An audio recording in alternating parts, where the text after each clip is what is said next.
Assalamualaikum warahmatullahi wabarakatuh. Selamat datang ayunda-ayunda sekalian pada materi pembelajaran jarak jauh Hizbulaton kelas 4 Madrasah Mu'allimat Muhammadiyah Yogyakarta. Nah, jadi pada pembelajaran kali ini kita akan menggunakan video pembelajaran yang nantinya akan diakhiri dengan penugasan. Perlu diketahui ayunda sekalian bahwa video pembelajaran kali ini merupakan materi terakhir pada pertemuan kita di kelas 4. Oleh karena itu, harapannya ayunda sekalian dapat menyimak videonya dengan baik dan benar. Oke? Pembelajaran kali ini kita akan membahas tentang suatu ramuan tradisional Indonesia yang biasanya kita jumpai dalam kehidupan sehari-hari. Nah, biasanya ramuan ini kita gunakan untuk menyembuhkan suatu penyakit ataupun meningkatkan daya tahan tubuh. Tentunya, bahan yang digunakan pun berasal dari alam Indonesia, di antaranya seperti jahe, cengkeh, kunyit, serai, dan juga berbagai macam bahan-bahan lainnya. Nah, biasanya bahan-bahan itu kita campurkan atau kita olah hingga menjadi suatu obat tradisional. Oke, jadi pembelajaran kita hari ini akan mempelajari tentang obat tradisional. Nah, sebenarnya apa sih obat tradisional itu? Obat tradisional merupakan suatu obat atau ramuan yang berasal dari tumbuh-tumbuhan, hewan, sari-sarian, maupun mineral yang diolah atau dicampurkan dengan cara tradisional dari nenek moyang kita dulu sampai sekarang. Cara pemasarannya pun masih dilakukan dengan cara tradisional, dengan cara penjualnya itu mewadahi jamu-jamu atau obat tradisional yang akan dipasarkan dengan cara dipinggul di punggung, kemudian berkeliling untuk mencari pelanggan. Nah, mungkin ayunda-ayunda sekalian masih sering ya menemui penjual jamu ini.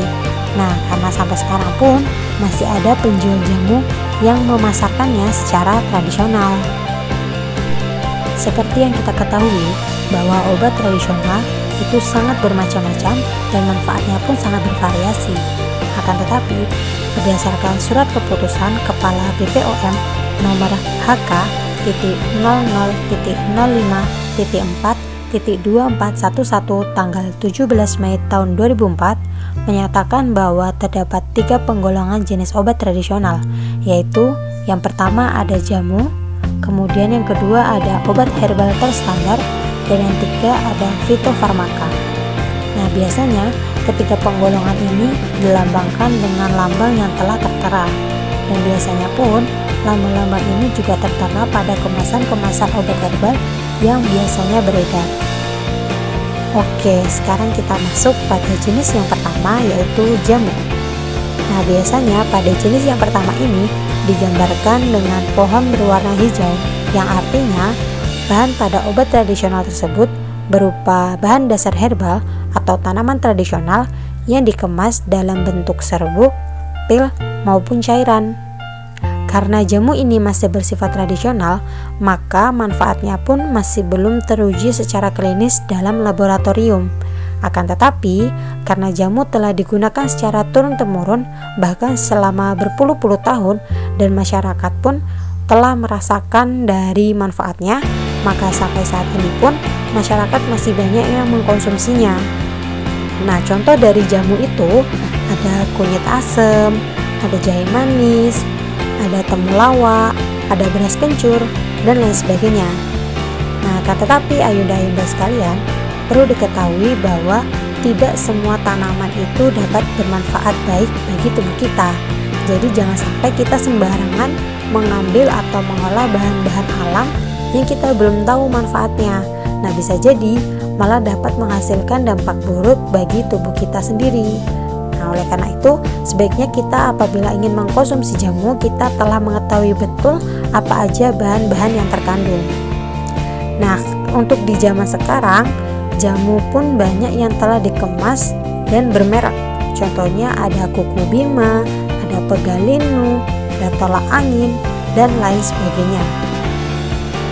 Selanjutnya kita masuk pada obat yang kedua, yaitu obat herbal terstandar atau scientific based herbal medicine, yang disimbolkan dalam bentuk 3 bintang berwarna hijau, yang artinya obat tersebut berupa bahan alam namun telah dibuktikan keamanan dan khasiatnya secara ilmiah melalui uji praklinik dan bahan bakunya pun telah terstandarisasi.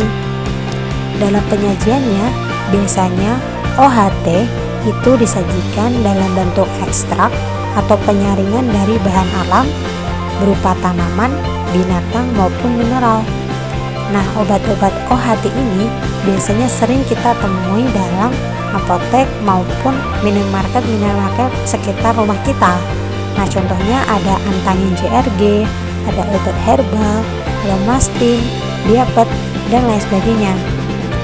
Nah, meskipun OHT ini telah terstandar atau telah teruji prakliniknya, namun OHT tetap harus memenuhi kriteria. Yang pertama, harus dipastikan bahwa obatnya itu aman untuk dikonsumsi selama jangka waktu tertentu. Yang kedua, klaim khasiat itu harus dibuktikan secara ilmiah atau praklinik. Dan yang ketiga, standarisasi tetap harus dilakukan dalam bahan bakunya maupun produk yang telah jadi. Dan yang terakhir, persyaratannya harus memenuhi mutu yang telah berlaku. Oleh karena itu, kita pun dalam mengonsumsi produk OHT tetap harus berhati-hati ya. Kemudian kita lanjut pada jenis obat yang ketiga, yaitu fitofarmaka atau clinical based herbal medicine, yang disimbolkan seperti bunga es atau bunga salju berwarna hijau. Jenis obat ini berupa obat yang berbahan alam namun telah dibuktikan keamanan dan khasiatnya mulai dari bahan baku hingga produk yang telah terstandarisasi. Proses pembuatan pada obat jenis ketiga ini telah dilakukan secara modern. Oleh karena itu, obat ini telah mampu disejajarkan dengan berbagai obat modern lainnya. Berbeda dengan obat OHT tadi, obat fitofarmaka telah diuji hingga klinik pada manusia. Nah, biasanya obat fitofarmaka ini dapat kita peroleh melalui resep dokter maupun apotek-apotek dan rumah sakit. Karena kandungan yang telah terkandung pun mampu dijamin kemanfaatannya, dan tentunya harus berdasarkan dosis tertentu. Contoh dari obat fitofarmaka itu ada Stimuno, Tensigard, Exgard, Nodiar, Rumener, dan berbagai macam obat lainnya. Nah, walaupun kita mengetahui bahwa obat fitofarmaka ini merupakan salah satu obat yang telah teruji secara klinik maupun praklinik, kita tetap harus berhati-hati dalam penggunaannya, karena kita tahu bahwa memang terdapat bahan-bahan tertentu yang terkadang tidak boleh dikonsumsi secara bersamaan. Baik, ayunda-ayunda sekalian, tadi adalah penjelasan dari ketiga jenis obat tradisional. Perlu diketahui bahwa penggolongan obat itu masih sangat bermacam-macam. Namun pada video pembelajaran kali ini kita cukup mengetahui ketiga jenis tersebut. Harapannya setelah mendengarkan penjelasan dalam video pembelajaran kali ini, ayunda-ayunda sekalian dapat mengetahui apa aja jenis penggolongan dari obat tradisional dan dapat menggunakan obat secara baik dan benar. Oke, selanjutnya kita akan melakukan praktik pembuatan salah satu obat tradisional, yaitu kunir asam. Nah, berikut merupakan bahan-bahan dan cara pembuatan jamu tradisional, yaitu kunir asam. Ayunda-ayunda sekalian boleh mencermatinya ya. Oke, selanjutnya seperti janji Yunda di awal bahwa nanti di akhir video pembelajaran ini akan ada penugasan. Nah, Yunda akan memenuhi janji itu. Nah, jadi ayunda-ayunda sekalian, pada materi pembelajaran kali ini kita akan melakukan penugasan. Penugasannya yaitu berupa ayunda-ayunda sekalian dimohon untuk dapat membuat video pembuatan jamu tradisional. Boleh kunir asam seperti yang telah dijelaskan tadi, maupun jamu-jamu lainnya. Nah, videonya itu nanti diupload di IG kalian masing-masing. Kemudian link videonya bisa dikumpulkan dalam Google Classroom. Nah, nanti link dari penugasan tersebut akan kami gunakan sebagai penilaian dan juga presensi kehadiran ayunda-ayunda sekalian. Nah, oleh karena itu harapannya Ayunda-ayunda sekalian dapat mengerjakan pembuatan video dengan baik dan benar, dan tentunya dapat memberikan kebermanfaatan untuk diri kita sendiri maupun orang lain. Untuk detail penugasan dapat Ayunda lihat melalui tulisan yang telah tertera dan nanti juga akan disampaikan melalui Google Classroom. Harapannya Ayunda-ayunda sekalian dapat mengerjakan penugasan dengan baik dan benar, juga sesuai dengan ketentuan yang berlaku. Nah, semoga setelah pembelajaran video kali ini dapat meningkatkan kebiasaan kita untuk mengkonsumsi jamu-jamu tradisional, karena kita tahu bahwa jamu atau obat tradisional itu memiliki banyak manfaat dan kandungan-kandungan yang baik untuk tubuh kita.